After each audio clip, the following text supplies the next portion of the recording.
Application ఇస్తే ఆ ఒక్క రైతుకు గాని, ఆ ఒక్క అక్కకు గాని, ఆ ఒక్క చెల్లకు గాని ఖచ్చితంగా 40 నుంచి 50 రూపాయలు ఖర్చు అవుతా ఉంది. 40 నుంచి 50 రూపాయలకి వాళ్ళకి ఖర్చు అవుతున్నప్పుడు ఇలా నేను రిక్వెస్ట్ ఏం చేస్తున్నా, మరి మీకు ఇప్పటికే 3 సార్లు ఇచ్చిండ్రు. మరి మీకు ఇచ్చినప్పుడు ఆ దరఖాస్తులు ఏం చేసిండ్రు? ఆ దరఖాస్తులని మీరు ఆన్లైన్ ఎందుకు చేయలేదు?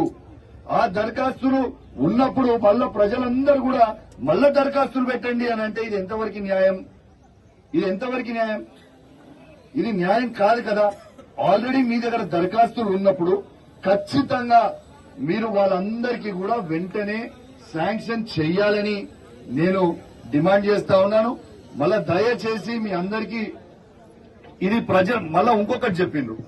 మీరే అన్నారు మేమిక్కడ పెట్టి గ్రామ సభ పెట్టి మరి ఇండ్లు ఎంపిక చేస్తామన్నారు. మీరు ఉట్టి ఎలిజిబిలిటీ లిస్ట్ మాత్రమే అనౌన్స్ చేసిండ్రు.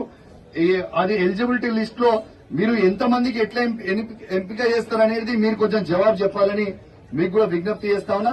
ఇప్పుడు ఆ 3500 ఇండ్లు ఏవైతే హుజురాబాద్ నియోజకవర్గానికి శాంక్షన్ చేసిండ్రో చెల్లూరు గ్రామానికి మీరు ఎన్ని ఇళ్లు ఇచ్చిండ్రు అనేది క్లియర్ గా దయచేసి గ్రామ సభలో మీరు చెప్పిపోవాలని మీకు నేను విజ్ఞప్తి చేస్తా ఉన్నా.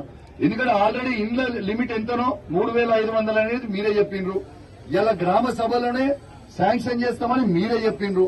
కాబట్టి ఈ సభలో మీరు చెప్పండి ఎంతమంది లిస్ట్ అనేది ఈ గ్రామానికి ఎన్ని ఇళ్లు మీరు శాంక్షన్ చేసిండ్రు అనేది మీరు చెప్తే మరి దాంట్లో ఎవరిని ఎంపిక చేస్తారో మరి మీరు ఇక్కడ ఎంపిక చేసుకోవాలని నేను